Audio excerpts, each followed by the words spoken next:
ठीक है।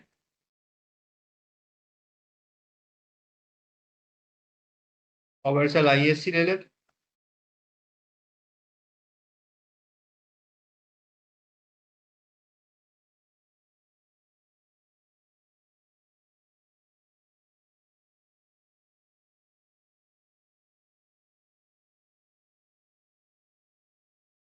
वैसे तो फर्स्ट जो आप फॉरेस्ट क्रिएट करते हैं इसमें एरर लेस होता है। इसमें आपको हम्म। एरर देखने के लिए नहीं मिलती है। अब IP वगैरह तो डालना ही पड़ेगा। ठीक है। ये तो बेसिक है। लेकिन आपको जैसे इंस्टॉलेशन में कोई एरर देखने के लिए नहीं मिलता। जब हम सेकंड डिप्लॉयमेंट करते हैं फॉरेस्ट के अंदर तब आपको एरर मिलने वाला। तो ये हम ले ही लेते हैं यहाँ से।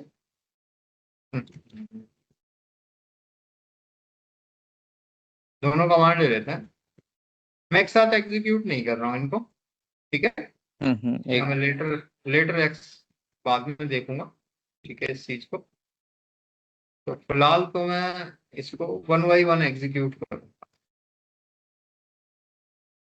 क्यों अभी नहीं आ रहा है। पेस्ट। VMware टूल इंस्टॉल्ड है।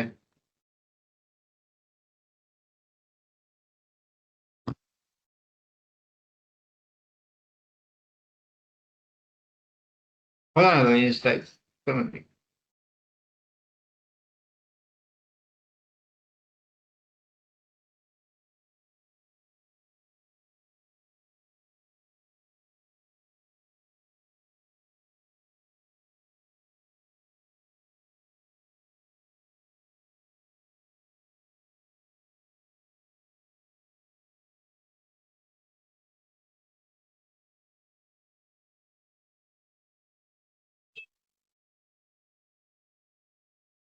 सिस्टम भी कभी कभी सुनते नहीं है।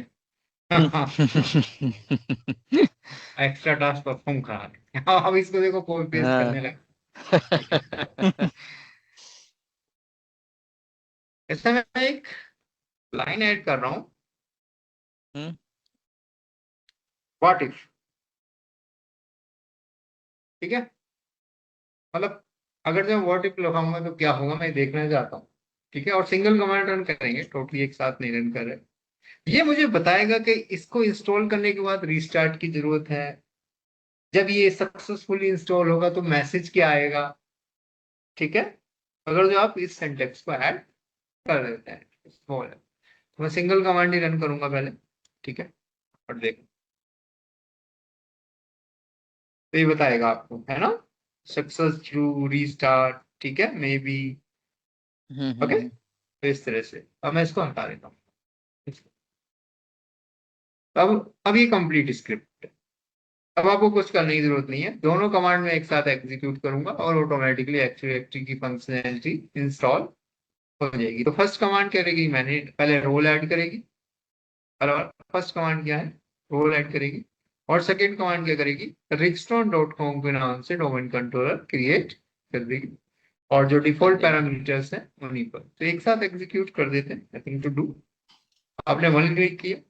हाँ एक पासवर्ड आपसे सेट कराएगी। पासवर्ड सिक्योर होता है इसलिए ये पासवर्ड हमसे जनरेट कराने वाली है। और DSRM पासवर्ड जो हम इंस्टॉलेशन के अंदर डाल रहे थे ना थोड़ी देर पहले हम्म। मैंने एक्सप्लेन किया था।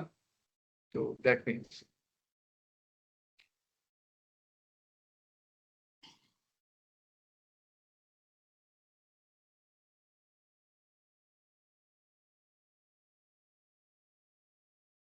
आपको कुछ करने की जरूरत है बस एक पासवर्ड का फॉर्म आएगा।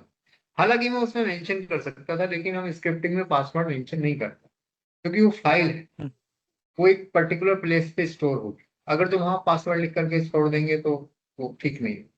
ठीक है। हम्म। तो अवॉइड करते हैं। हालांकि मैं सारा चीज कर सकता हूँ इसके अंदर। ठीक है। बट वो रिकमेंड नहीं। Okay. Yes. Yes to all. बस हो। अब आप वेट करें बस। Automatically system restart and all complete installation आपको देख लें। हमें दोनों तरीके से करना है ना, पहले GUI से करना है, उसके बाद उसको फिर दूसरी बार फिर देखो स्नैपशॉट आप रिवर्स करके लर्निंग फिर फेज में ठीक है, आपके यहाँ हम्म, अभी सीख रहे हैं, तो सीखने के लिए आपको सारा कुछ करना चाहिए। ठीक है। हाँ, अगर जो आप पहले कर चुके हैं तो फिर इसको नहीं करने की जरूरत है, फिर आप ये वाला यूज कर सकते हैं। ठीक है। हाँ GUI तो कर ठीक है। चुके हैं पहले। हाँ,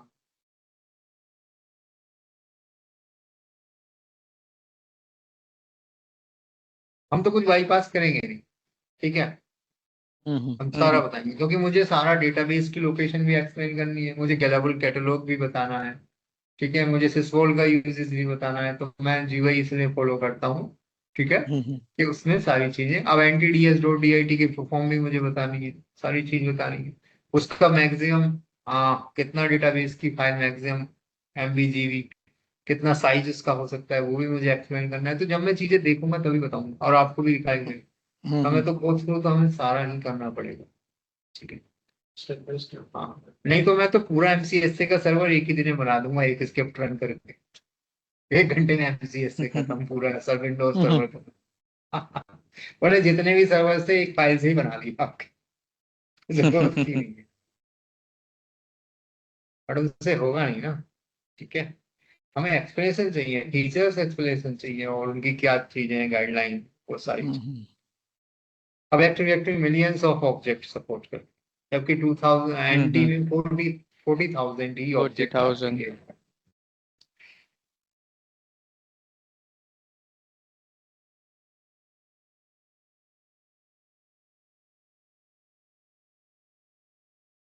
तो no error, because of very simple run करो, तो फर्स्ट सर्वर में एरर नहीं आएगा कभी नहीं।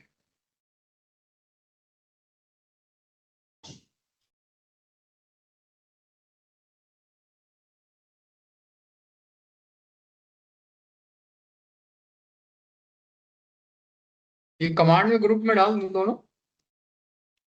हाँ डाल दीजिए। ठीक है, ये तो सेव है मेरे पास।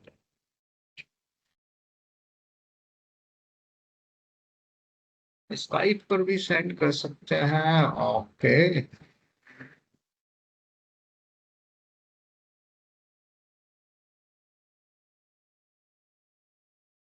आ गया आपके पास? हाँ आ सेव कर गया। सकते हैं आप।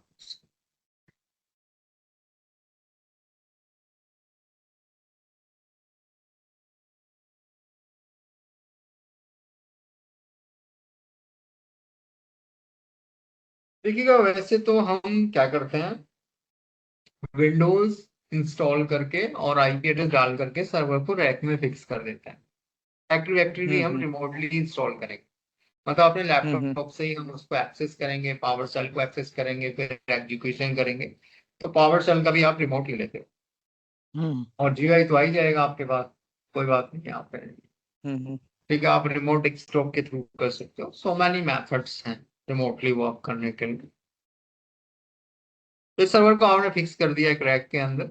ठीक है, उसके बाद आप अपने लैपटॉप से ही सारे टास्क परफॉर्म करेंगे, यानी कि क्लाइंट ऑपरेटिंग सिस्टम से। ठीक है, तो आपने क्या करना है, विंडोज 10 को डोमेन में ऐड कर लेना, विंडोज 11 को ऐड कर लेना।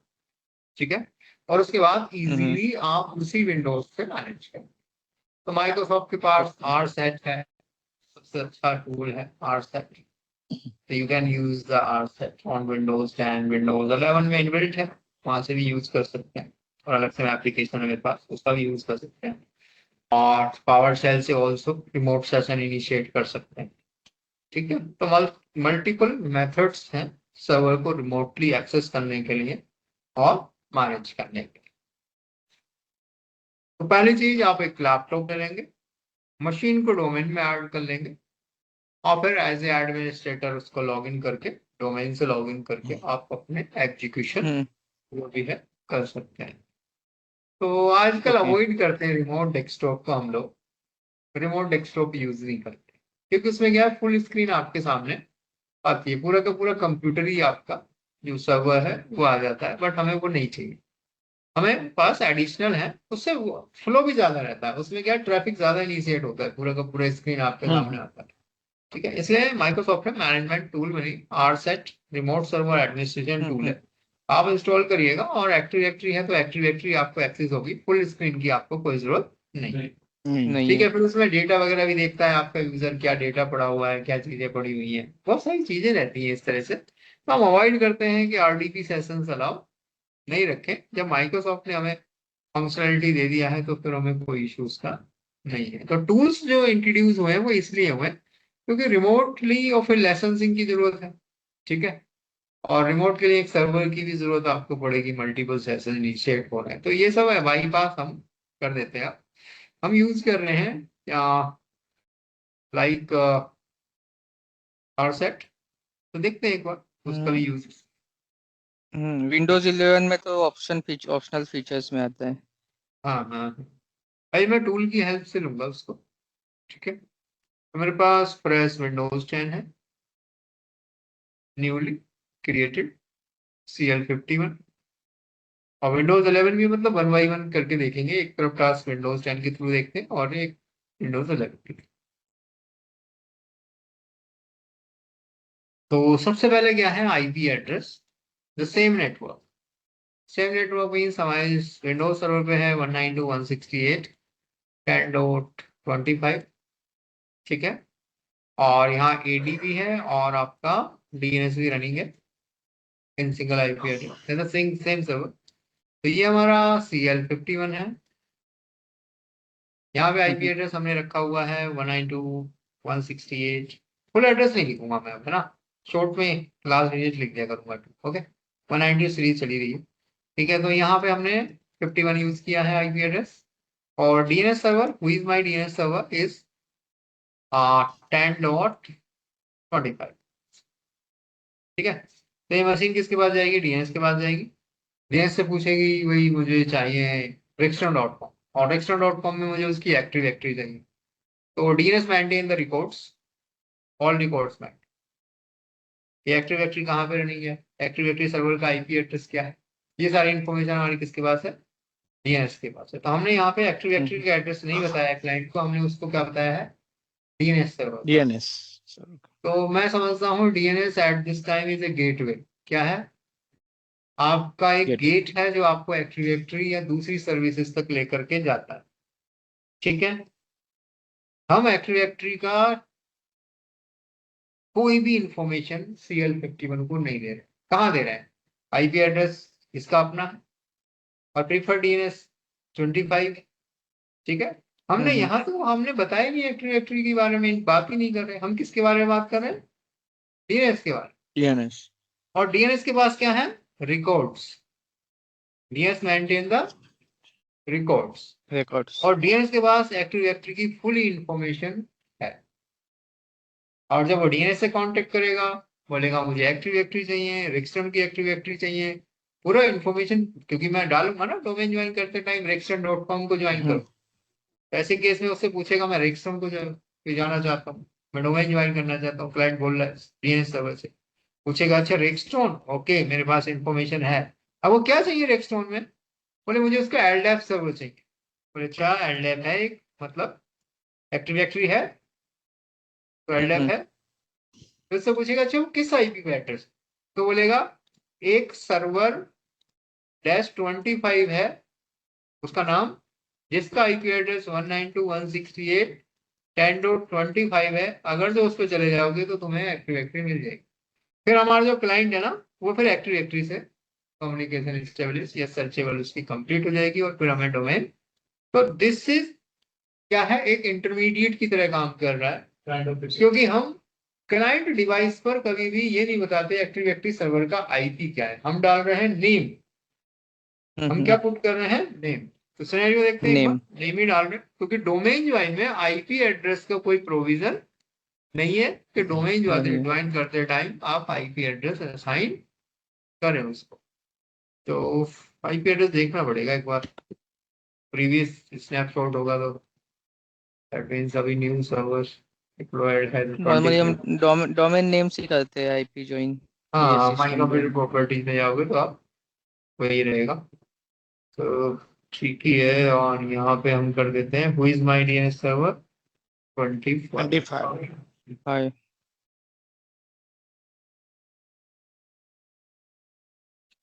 तो हमारी मेथड्स है डोमेन ज्वाइन के, वी विल डिस्कस लेटर, एक एक चीज ही डिस्कस कर सकते हैं। सारे मेथड तो एक बार नहीं लिख सकते, ठीक है, मल्टीपल है। हो सकता है मुझे क्लाइंट डिवाइस से आना ही ना पड़े, मैं डोमेन ज्वाइन भी कर सकता हूँ, कमांड से भी डोमेन ज्वाइन कर सकता हूँ। प्लस अगर जो सर्वर और क्लाइंट के बीच में कनेक्टिविटी लॉस है फिर भी हम डोमेन ज्वाइन कर सकते हैं, ठीक है। लेकिन ये रियलिस्टिक है, अगर जो इसे एट दिस टाइम सर्वर नहीं मिला तो डोमेन ज्वाइन नहीं होगा। नहीं क्लियर? होगा। तो रियलिस्टिक मतलब रियल नेटवर्क इसको चाहिए, रियल सर्वर्स चाहिए एट दिस टाइम। तो ये सर्च करेगा, उसको डीएनएस के पास जाएगा, फिर पूछेगा, फिर मुझे प्रॉम्प्ट करे, विद इन सेकेंड प्रोविजन है, सर्च कर लिया उसने, प्रॉम्प्ट आ गया। अब यहाँ पे एडमिनिस्ट्रेटर और पासवर्ड, तो अभी एडमिनिस्ट्रेटर का तो काम है नहीं डोमेन ज्वाइन कराना, ठीक है, सीनियर पर्सन है। और एडमिनिस्ट्रेटर डेस्कटॉप कंप्यूटर पे भी नहीं जाएगा domain, it is a task for desktop engineer. Desktop engineer के लिए हमें अकाउंट प्रोविजन भी करना पड़ेगा, कि डेस्कटॉप यूजर्स का हमें अकाउंट क्रिएट करना होगा, एक पासवर्ड जनरेट करना होगा, और जब भी वो क्लाइंट साइट पर जाएंगे तो वो यूजर नेम पासवर्ड को यूज करेंगे, ठीक है। ये एडमिनिस्ट्रेटर पासवर्ड इसलिए आ रहा हूँ क्योंकि मेरे पास अभी एग्जिस्टिंग एनवायरमेंट नहीं है, मतलब समझ लो कि हम फर्स्ट टाइम इनिशिएट कर रहे हैं। एडमिन एक ठीक है, टीम ने एक एक्टिव एक्टिव सर्वर डिप्लॉय कर दिया और लगा भी दिया है, और मुझे एक यूजर नेम पासवर्ड उन्होंने दे दिया, तो मैं क्या करूंगा, अपने लैपटॉप को डोमेन ज्वाइन कर लूंगा और उसकी हेल्प से एक्टिव एक्टिव सर्वर को एक्सेस करूंगा। अब एडमिनिस्ट्रेटर के अलावा तो दूसरा कोई पर्सन है नहीं आपके पास जो भी काम करे, क्योंकि कोई ऐसी टीम आपने इनिशिएट यहाँ पे नहीं की है, क्रिएट नहीं की है, तो that means this is my laptop and I can join easily, I have administrator password. Okay हुआ, ठीक है। अच्छा, इस डोमेन तो ज्वाइन का जैसे जो हम डीएनएस चेंज किए बिना भी हम ये कर सकते हैं ना डोमेन ज्वाइन? मतलब डीएनएस की एंट्री करें ही ना, हाँ। चेंज मतलब समझाइए मुझे थोड़ा सा, एक्सप्लेन कीजिए। जैसे हमने इसमें विंडोज जैसे सर्वर में एक्टिव डायरेक्टरी इंस्टॉल कर दिया है, एक सर्वर लिया है और दूसरा क्लाइंट इंस्टॉल किया है एक, वो क्लाइंट में विंडोज 11 इंस्टॉल किया है। हाँ, अभी वो क्लाइंट में हम विदाउट डीएनएस चेंज किए बिना उसको डोमेन में नहीं ले सकते। देखो, चेंज करना और कॉन्फ़िगर करना दो अलग अलग बातें हुई। क्या डीएनएस सर्वर की एलोकेशन आईपी एड्रेस की जाए तो इट इज मैंडेटरी, क्योंकि अगर डीएनएस सर्वर तक रीचेबिलिटी नहीं हुई तो डोमेन ज्वाइन नहीं कर पाएंगे। क्लियर? तो कॉन्फ़िगरेशन चाहिए। अब वहां पे रोंग डीएनएस है, अभी मैं डाल देता हूँ 25 की जगह प्रीफर्ड डीएनएस में डालता हूँ 26, तो 26 पे तो हम्म कोई डीएनएस एग्जिस्ट नहीं करता। हम्म हम्म। नहीं समझे? क्लियर और नॉट? ओके ओके सर, हाँ यस क्लियर क्लियर। हाँ, एक चीज क्योंकि कह सकते डीएनएस हो। डीएनएस जिस सर्वर पे अपना जो एक्टिव डायरेक्टरी जो मेन इंस्टॉल है डोमेन कंट्रोलर वही लेगा। हाँ, अगर जो आपके पास डीएनएस और एक्टिव डायरेक्टरी अलग है, ये एडी सर्वर हो गया जिसका आईपी है 25, और ये डीएनएस सर्वर हो गया आपका, ठीक है। इसमें कई बार लिखते लिखते डीएनएस हो गया। अब ये आपका क्लाइंट रहेगा, ठीक है, तो इसका मान लेते हैं 26 आईपी, और इसका हो गया 27। तो यहाँ जो डीएनएस की एंट्री होगी वो होगी 26। हाँ, एक्टिव डायरेक्टरी की 26 कोई होगी, एंट्री अभी ओके तक नहीं ओके। है, तो पहले ये इसके पास जाएगा। मतलब जी डीएनएस की होगी। हाँ हाँ, पहले जाएगा डीएनएस के बाद पूछेगा एक्टिव डायरेक्टरी चाहिए, हम्म, कहेगा ठीक है मैं डेटाबेस चेक करता हूँ। अब इन दोनों का आपस में कनेक्शन अगर जो नहीं है, इंटीग्रेटेड नहीं है, यहाँ पे एडी आपने इंस्टॉल कर दिया लेकिन ये डीएनएस इस एडी के बारे में कोई रिकॉर्ड मेंटेन नहीं करेगा, तभी आप इधर नहीं पहुंच पाएंगे, तभी डोमेन ज्वाइन नहीं होगा। हम्म, या ये सर्वर ऑफ हो गया तभी डोमेन ज्वाइन नहीं होगा, ये रनिंग है ये ऑफ हो गया तभी डोमेन ज्वाइन नहीं होगा, क्योंकि बीच में जो पिक्चर है किसकी है, एक्टिव एक्टिव डीएनएस तक की। ले जाने के लिए डीएनएस मैंडेटरी। तो और इस डीएनएस, एडी वाले सर्वर में भी डीएनएस का आईपी 26 होगा। हाँ यहाँ भी 20, क्योंकि ये भी एक कंप्यूटर है, अगर जो हम्म इसको डीएनएस नहीं है तो इसके पास तो डीएनएस रनिंग नहीं है ना, हम्म यहाँ पे भी 26 डालेंगे तो इससे बात करेगा ये डीएनएस के लिए। क्लियर? ये ओके गॉट इट। क्योंकि हम जो डीएनएस इसको दे रहे हैं इसलिए दे रहे हैं, प्रीफर्ड डीएनएस में ये दे रहा है, ये भी एक कंप्यूटर है, क्या इसे डीएनएस की सर्विस नहीं चाहिए? ये वेबसाइट नहीं खोलेगा, गूगल नहीं चलेगा इस पे, सपोज दैट एग्जांपल, तो बिना डीएनएस के तो पॉसिबल नहीं है ना फिर।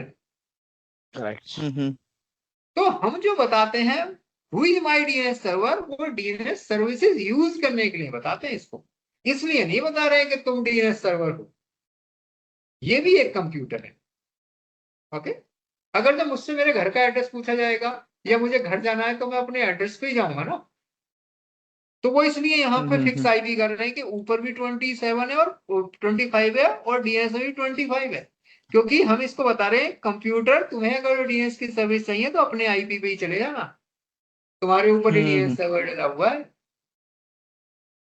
अगर तो यहाँ एंट्री नहीं करेंगे तो जब इस कंप्यूटर को डीएनएस सर्विस चाहिए तो वो किसके पास जाएगा? क्लियर? क्लियर। Yes yes. हाँ हाँ, तो यहाँ जो आईपी मेंशन का पर्पज है वो ये है कि अगर जो ये कंप्यूटर डिवाइस है इसको डीएनएस चाहिए तो वो किसके पास जाए? वो अपने ही पास जाए। लेकिन उसने आईपी चेंज कर दिया होगा, एक देखो वो समझ चुका है, उधर समझ चुका होगा आपका सर्वर। जब मैंने इंस्टॉल किया है ना, उसकी अंडरस्टैंडिंग देखो कितनी अच्छी है। अभी आपको लेके चलता हूँ उधर, वो चालाक है और उसने कुछ चेंजेस कर दिए होंगे आईपी में, वो समझ गया होगा मेरे पास डीएनएस है, उसने आईपी एड्रेस चेंज कर दिया होगा। अब वो देखिएगा। हमने जब एक्टिव डायरेक्टरी इंस्टॉल किया उसके साथ ही इंस्टॉल हो जाता है डीएनएस। हाँ, डीएनएस हो गया। अब इस मशीन को ये पता लग चुका है कि मेरे पास डीएनएस सर्विस है, इस कंप्यूटर को ये एनालाइज हो चुका है। ठीक है, आईपी एड्रेस एक बार आगे, अभी कंफ्यूजन होता है इससे, अभी देखिएगा।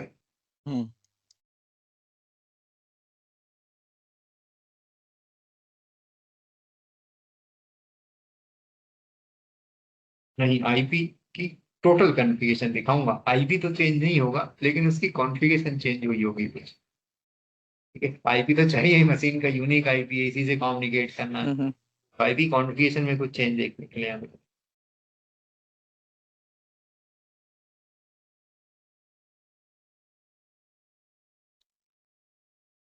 मैंने क्या एड्रेस डाला था, चेंज कर दिया इसने। ये कह रहा है मैं 25 की को एंट्री करूं, मेरे पास है ना, तो ये सेल्फ एड्रेस है इसका। 127 का मतलब यही है। ये कह रहा है मेरे पास ही सर्विस है तो मैं अपने अडेप्टर पे डालूंगा, और मेरा अडेप्टर ये address is the same address, मतलब अपने लिए किसने लूप बैक एड्रेस यूज कर रहा है। क्या यूज कर रहा है? कि मैं आईपी यूज नहीं करना चाहता, मेरे पास सेल्फ के लिए एक आईपी एड्रेस है और मैं उसको कॉन्फ़िगर कर लेता हूँ। इसका मतलब हो गया, अगर जो मैं google.com या rickstone.com डालता हूं तो ये 127 का मतलब अपने ही लैंड कार्ड पे प्लेस कर देगा, अपने ही इंटरफेस पे प्लेस करेगा उसको। इसके लिए इजी हो गया समझने के लिए।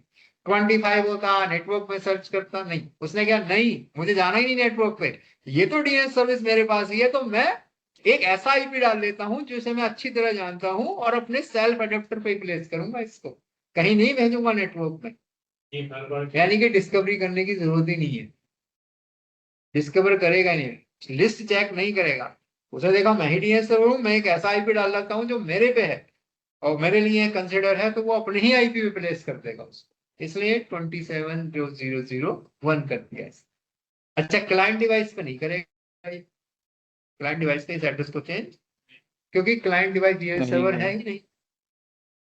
वो डीएनएस सर्वर होती तो उसमें भी चेंज कर लेता, लेकिन वहां डीएनएस सर्विसेज नहीं है। तो देखो कितने चालाक है सिस्टम, मतलब रूल लिखा हुआ है कि नेटवर्क में मत भागो, 25 पे मत भागो, तुम्हारे पास ही डीएनएस पे प्लेस कर दो, अपने ही लैंड कार्ड पे प्लेस कर दो, क्यों जरूरत है तुम्हें इधर उधर भागने की।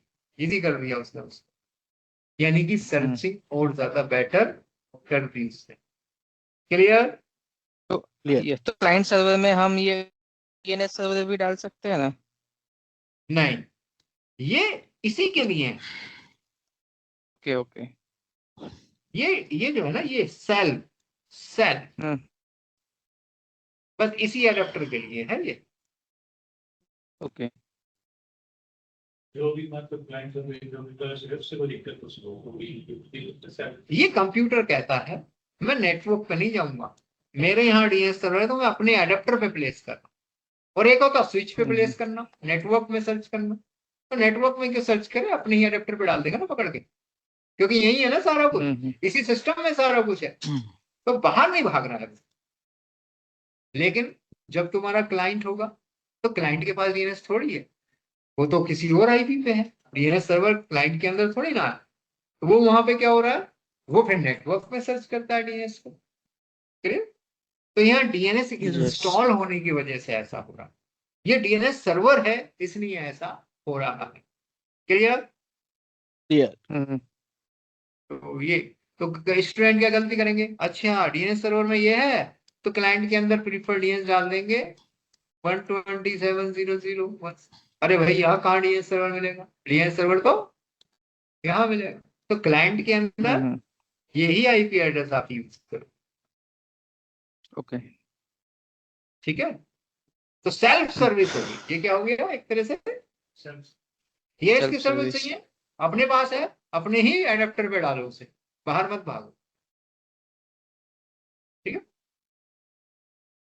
जैसे ये तुमने किसी क्लाइंट में कर दिया तो गूगल नहीं खुलेगा, क्योंकि वो रिजॉल्व करेगा डीएनएस सर्वर से, और ये कर देगा अपनी आईपी पे प्लेस, तो गूगल कहाँ से ओपन होगा क्लाइंट साइड, ना ही डोमेन ज्वाइन होगा। अगर तो ये डाल दिया तो क्लाइंट विंडो अपने ही आईपी पे प्लेस करेगी उस क्वेरी को, तभी डोमेन ज्वाइन नहीं होगा। ठीक है, कोई डाउट? Clear. ध्यान रखना है, डोमेन ज्वाइन हो गया है और हमने, ठीक है, नॉट एन इश्यू। और लॉगिन स्क्रीन पे भी हम देख सकते हैं उसको, यहाँ पे साइन इन टू रिकस्टोन आ गया। So now administrator can log in, but we have two administrator at this time. One is local administrator and another is Domain. domain administrator. तो अगर जो आपने एडमिनिस्ट्रेटर टाइप कर दिया यहाँ पे, अगर जो वो इनेबल है विंडोज 10 में, ठीक है, इस तरह से, ठीक है, और पासवर्ड डाल दिया,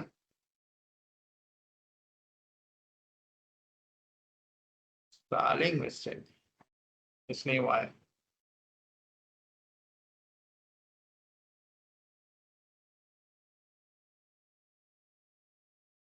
नीचे क्या हो गया, प्रॉम्प्ट देखो, सीएल, यानी कि विंडोज 10 का एडमिनिस्ट्रेटर लॉगिन कर रहा है, ये डोमेन एडमिनिस्ट्रेटर नहीं है। ठीक है, अब इसमें प्रॉम्प्ट पे थोड़ा चेंज करना पड़ेगा आपको। यूजर नेम में यहाँ पे हम लिखेंगे, Next. अब साइन इन टू चेंज हो गया। अब एक्टिव डायरेक्टरी पर ये रिक्वेस्ट जाएगी और एक्टिव डायरेक्टरी एडमिनिस्ट्रेटर को ऑथेंटिकेट करेगी। लॉगिन हो जाते हैं, अच्छी बात है, नहीं होते तब भी अच्छी बात है, फिर देखेंगे क्या होता है। तो इस तरह से डोमेन एडमिनिस्ट्रेटर ने लॉगिन कर लिया। ठीक है, ऑथेंटिकेशन सर्वर चेक करा देता हूँ मैं आपको कि इस एडमिनिस्ट्रेटर का ऑथेंटिकेशन किसने किया है, लोकल कंप्यूटर ने किया है या हमारे एक्टिव डायरेक्टरी सर्वर ने किया है। एक कमांड रन करूंगा, वो बता देगा मुझे कि ऑथेंटिकेशन सर्वर कौन। कई बार हमें चेक करना पड़ जाता है, मल्टी साइट एनवायरनमेंट होता है तो यूजर कहीं और से लॉगिन कर जाता है। ऐसे केस में बैठा हुआ है नोएडा में और ऑथेंटिकेशन हो रहा है चेन्नई से, गलत है। जब नोएडा में यूजर है तो ऑथेंटिकेशन, लैपटॉप यूजर होते हैं ना, इधर उधर मूव करते रहते हैं, काफी चीजें देखनी पड़ती हैं। वो किस, अगर जो गलत सर्वर लोकेट कर रहा है तो फिर वो ठीक नहीं है, लेटेंसी हो जाएगा ना। नोएडा में बैठने के बाद सर्वर कहीं और का यूज कर रहे हो तो फिर वो नेटवर्क ट्रैफिक, तो echo space percentage log on server, okay, spelling ठीक ही होगी यहाँ पे।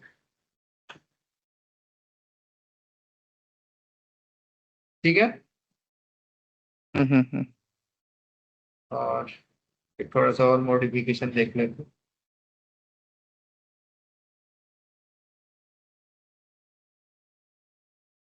साइन आउट कर लेते हैं एक बार। ठीक है, अब मैं लोकल एडमिन से लॉगिन करता हूँ, तब देखता हूँ ऑथेंटिकेशन सर्वर क्या है। User administrator sign in to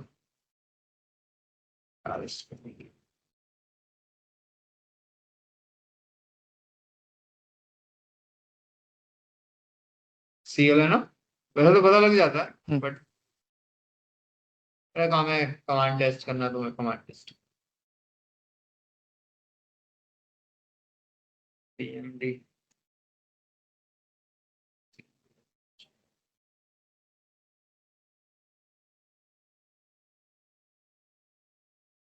ये सिर्फ CMD पे ही रन होगा। हाँ पावर सेल पे चला सकते हैं। CMD की सारी कमांड पावर सेल पे एग्जीक्यूट हो सकती हैं, लेकिन जो डेडिकेटेड कमांड पावर सेल की वो CMD पे एग्जीक्यूट यहाँ पे देखिए। नहीं होगी।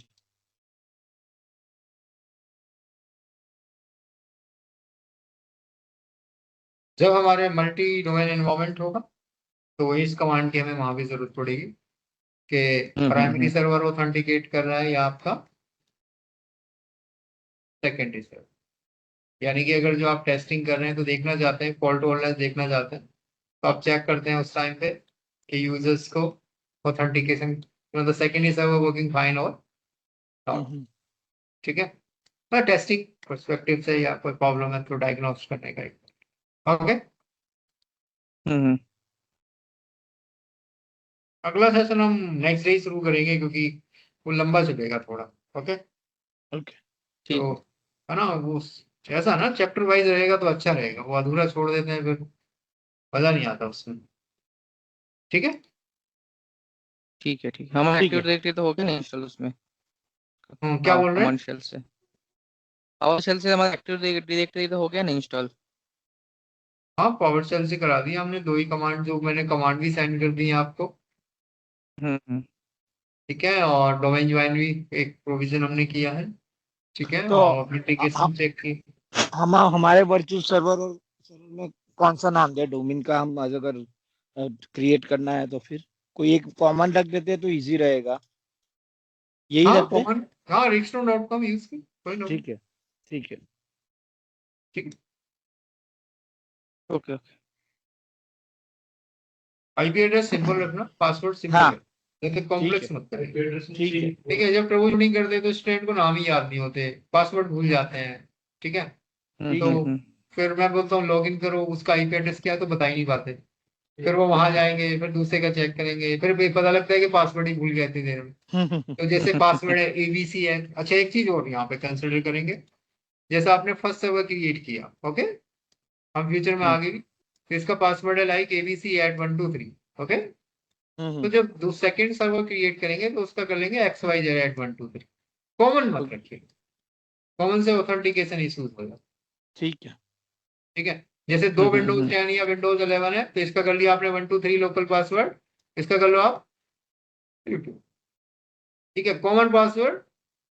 ठीक है, पोज बन जाएंगे एरर्स का।